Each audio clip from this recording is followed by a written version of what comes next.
आप जानते क्या है मनुस्मृति के बारे में? आप जानती क्या हो मनुस्मृति के बारे में? ये सवाल वो पूछ रही हैं जिन्हें खुद मनुस्मृति का कोई ज्ञान नहीं है। मनुस्मृति का सपोर्ट करती हैं। आपने मनुस्मृति पढ़ा है? मैंने मनुस्मृति पढ़ा है। जो बोलोगे हाँ। किताब में उसी से सवाल करूंगी। आप हाँ। बताओ। मैंने मनुस्मृति भी नहीं पढ़ा है। अगर हम बात करें फेक धर्म रक्षकों के बारे में तो एंट्री होती है रिद्धिमा शर्मा की। सारे हिंदू तुम लोग, क्या तुम्हारा खून पानी हो चुका है? यहाँ पर मुसलमानों के विधि विधान से पूजा पाठ हो रहे हैं। आपने इंडिया में रह के ताजमहल देखा हो या ना देखा हो, पर इंस्टाग्राम पे इनका थोबड़ा जरूर देखा होगा। रिद्धिमा, आप आई क्यों हैं? कांग्रेस जनता पार्टी पे हिट छिड़कने। अब बताओ हिट कहाँ पे है? हिट अपने पास से बताओ। हिट किसके? जिस टाइम पे किसके राष्ट्र आदेश पर आए हैं? किसके आदेश पर? खुद के आदेश पे मेरा देश है। कुछ लोग इन्हें नर मानते हैं तो कुछ लोग इन्हें मानते हैं मादा। जेंडर की क्वालिटी में मुझे ज्ञान मत देना। कुछ लोगों ने तो इन्हें किन्नर तक कह डाला। वैसे इंटरनेट में बहुत नमूने मिलेंगे हिंदुइज्म पर ज्ञान बांटते। इंडिया से जंग में फतह हासिल होगी तो उनकी औरतें पांडी कहलाएगी या फिर उनसे 4 शादी। भोसड़ी के 4 शादी करेगा? तेरी गांड पे ऐसा चमाट मारूंगा ना कि 1 शादी के लायक नहीं बचेगा। और तू 4 शादी के सपने देख रहा है। इसका सपना देख के मुझे कुछ लाइन याद आ गई। इरशाद इरशाद। बाप का बिक गया खेत और माँ की बिक गई साड़ी। बाप का बिक गया खेत और माँ की बिक गई साड़ी। बेटा कर रहा है छिनरई, हो नहीं पा रही दाल चावल लाने की तैयारी। 1 सेकेंड, तू सच में इंडिया फतेह करने की सोच रहा है?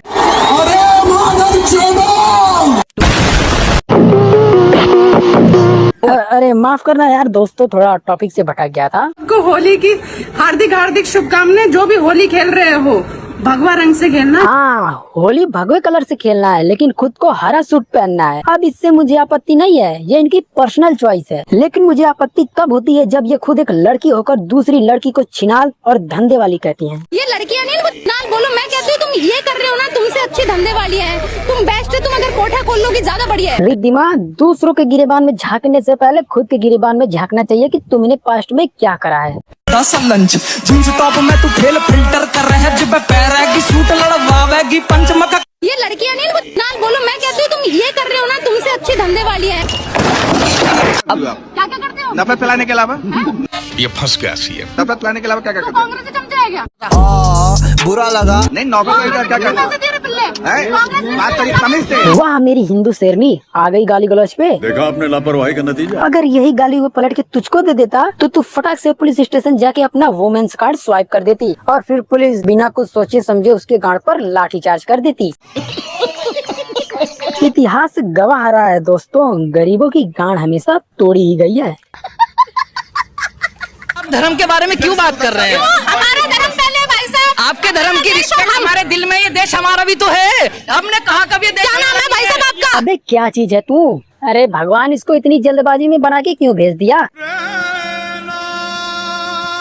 मतलब जब सामने खड़े बंदे के सवाल का जवाब नहीं निकला तो उसका नाम ही पूछ लिया। अच्छा, हिंदू मुस्लिम का कंटेंट नहीं निकल पा रहा है ना इसका। नाम क्या है मेरा आपका? नाम है मोहम्मद दीपक। अगर अभी उसने पलट के पूछ लिया ना कि sine square theta plus cos square theta equal to क्या होता है, तो खड़े खड़े सलवार सूट में हक देगी। गांधी जी से क्या समस्या? गांधी तो खुद ही समस्या था, तभी तो इतनी समस्या पैदा कर गया आज। क्योंकि जो ये नीच चाचा था और एक ये सड़ा हुआ बापू था, इन दोनों के कुकर्मों के नतीजे हैं जो आप जी भारत में जो दीमक लगी हुई है ना। और गांधी सबसे बड़ा, मैं कहूँगी सबसे बड़ा जाहिर उसी को कहती हूँ। जिस राह पे तुम चल रहे हो बेटा, एक दिन पूरी तरह फंसोगे। बेटा, आज जो तुम इंग्लिश सीट पे चैन से पैंट खोल के बैठ जाते हो ना, ये उस बापू की ही बदौलत है। वरना तुम जैसे लोग अंग्रेजों और मुगलों के डर से पैंट में ही हक दिया करते थे। अपने बाप दादाओं से पूछो। एक दिन ये अपने चंगू मंगू को लेकर एयरपोर्ट पहुंच गई और वहाँ भी दंगे भड़काने की पूरी कोशिश करती रही। पता नहीं कहाँ पर गए ये लोग। इनके पीछे ऐसी कौन सी एजेंसियां काम करती है? जो भी हिंदुत्व के लिए काम करने जा रहे हो, ये उनको पहले रोकते हैं। मैं चाहता हूं, देखो भैया, फ्लाइट का तो टिकट सब हम कर लेंगे, दोबारा चले जाएंगे, लेकिन जितने लोग भी भारत के लोग हमें जानते हैं, लाखों करोड़ों, हमें आपसे रिक्वेस्ट है, स्पाइस जेट का बहिष्कार करो। अबे तुझे लगता भी है कि तुझे देखने वाले लोग फ्लाइट के बारे में सोचते भी होंगे? मैं दावे के साथ कह सकता हूँ कि तुम्हें देखने वाले लोग ट्रेन के जनरल डिब्बे में बैठते हैं, वो भी बिना टिकट लिए। आपके दीपू चंद्र दास को जिंदा जलाना है, आप उनके 100 लोगों को खत्म करोगे तब जाकर शांति आएगी। सरेआम ये लोग समाज में नफरत फैला रहे हैं और प्रशासन आंखों को मूंद कर कानों में उंगली ठूस कर बैठा हुआ है। ऐसी जिंदगी भगवान नहीं करे ये किसी पे।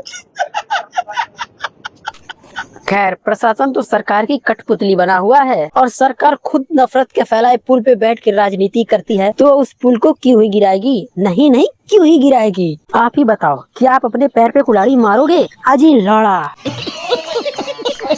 बस आज की वीडियो इतनी ही थी और लाइक करना मत भूलना और सब्सक्राइब के बटन पे मुझे नर हो या मादा सबका फिंगरप्रिंट चाहिए तो जल्दी से कर दो। खत्म।